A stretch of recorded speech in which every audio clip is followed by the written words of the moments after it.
चर्चा करेंगे गुजरात के अंदर हुए हादसे पर। गुजरात के अंदर जो हादसा हुआ है बहुत ही बड़ा हादसा है और इस हादसे पर कोई भी प्रश्न उठाने को तैयार नहीं है। इस हादसे को लेकर सरकार जिस तरह से बच रही है और जो उसने बचने का रूप उठाया है उसके साथ उनकी मीडिया लगी हुई है, उनके साथ किस तरह से गोदी मीडिया सरकार को बचा रही है। नमस्कार, मैं हूं मुकेश कोरी और आप देख रहे हैं कोली न्यूज। आज प्रश्न उठेगा, जिम्मेदारी बनेगी, जवाब कौन देगा, यही सब चर्चा होनी है कि आखिर जिस पर जवाबदेही होना चाहिए था, जिस सरकार से जवाब मांगना चाहिए था, उस सरकार के प्रति कोई भी बोलने को तैयार नहीं है।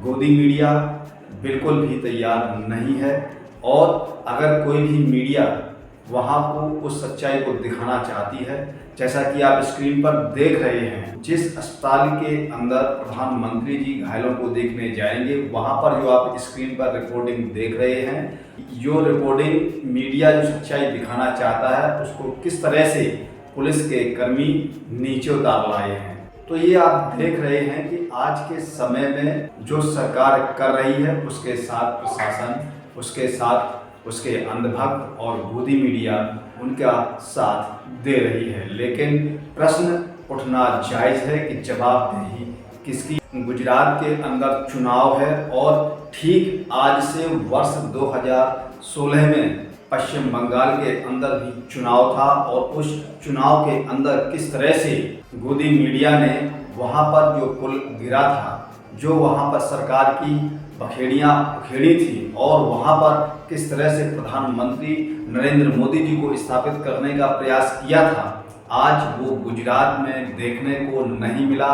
आज वो गुजरात में कोई भी गोदी मीडिया प्रधानमंत्री नरेंद्र मोदी जी और वहाँ की सरकार से जवाबदेही पर कोई प्रश्न नहीं पूछ रही है। आखिर क्यों? क्या उन्होंने इसीलिए वोट दिए थे कि उनकी मौत पर राजनीति हो? ऐसा नहीं होगा। गुजरात में परिवर्तन के आवाज उठ चुकी है।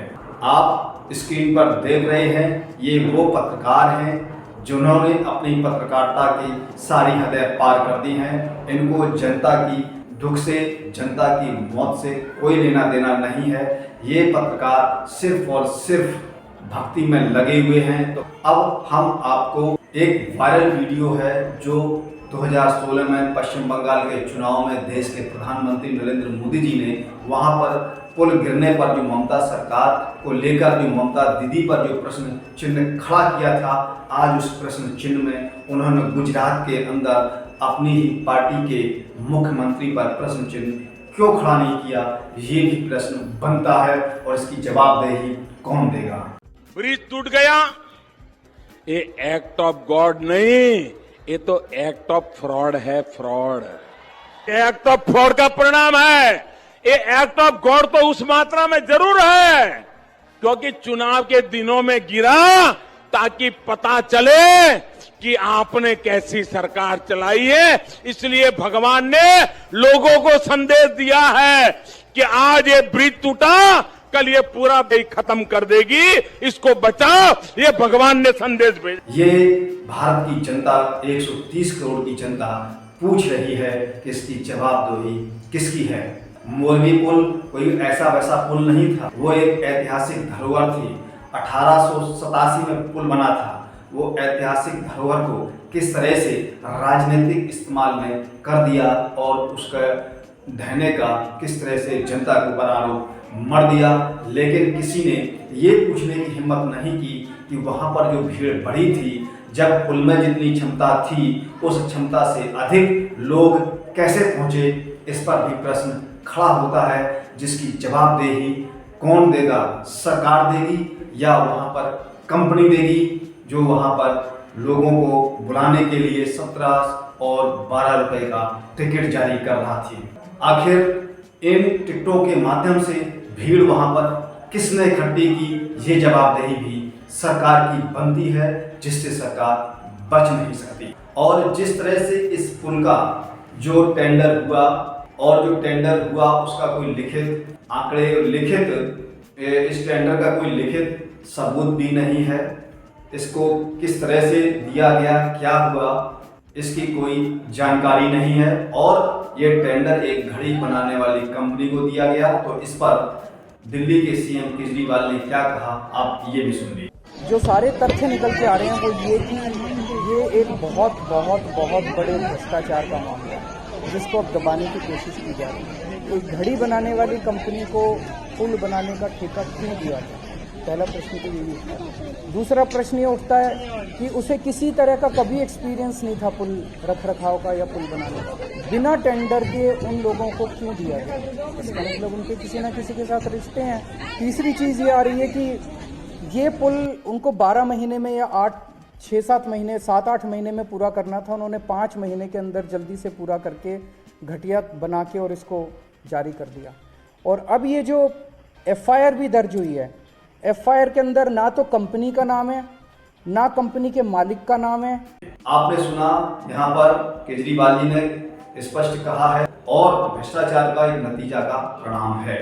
मोरबी का हॉस्पिटल के अंदर प्रधानमंत्री जी को उन घायलों को देखने के लिए जाना था। जैसे ही उनके जाने की गाइडलाइन जारी होती है, अस्पताल प्रशासन घबरा जाता है क्योंकि उसके अंदर वो सुविधाएं नहीं थी। तो उन्होंने रातों रात उस अस्पताल को हाईटेक में परिवर्तित कर दिया। मुन्ना भाई MBBS फिल्म को देखा ही होगा, वो अपने घर को एक अस्पताल में बदल देते हैं। ठीक वही आज मोरबी में भी हुआ, जैसा कि आप स्क्रीन पर देख रहे हैं। और वहां पर प्रधानमंत्री जी ने घायलों का हालचाल पूछा। पूरे देश के अंदर मोरबी की जो घटना हुई, उस घटना ने देश को रुला दिया। जिस तरह से गोदी मीडिया जनता के ऊपर जवाबदेही छोड़ रही है, जनता को ही कटघरे में खड़ा कर दिया कि उस पुल पर संख्या से अधिक भीड़ पहुंच गई, पुल को हिलाया गया, पुल पर सेल्फी ली गई और वो पुल टूट गया। किसी ने प्रश्न खड़ा नहीं किया कि वहां पर भीड़ बढ़ी कैसे। वहां पर जो टिकट जारी हुए थे तो टिकट की बिक्री अधिक क्यों की गई? आखिर किसके आदेश पर टिकटों को बेचा गया? और जब उस पर व्यक्ति चलेंगे, क्योंकि वो झूला वाला पुल था, सस्पेंशन पुल था, स्वाभाविक है अगर अधिक भीड़ निकलेगी वो पुल को हिलाएंगे नहीं, पुल वैसे भी हिलेगा। लोग आने वाले समय पर इस पर भी जवाबदेही जरूर पूछेंगे। आपने खबर को देखा, आपको खबर अच्छी लगी तो खबर को लाइक करें और लाइक करने के साथ शेयर करें, जिससे जानकारी नए लोगों तक पहुंच सके। और आप कमेंट के माध्यम से जरूर कहें। और अभी तक हमारे चैनल को सब्सक्राइब ना किया हो तो नीचे जाकर चैनल को सब्सक्राइब करें, बेल आइकन को प्रेस करें, जिससे कि हमारी पढ़ने वाली प्रत्येक खबर का नया नोटिफिकेशन सबसे पहले आपको प्राप्त होगा। फिर मिलेंगे एक नई खबर के साथ, तब तक आप हमको इजाजत दीजिए। जय भारत, जय हिंद।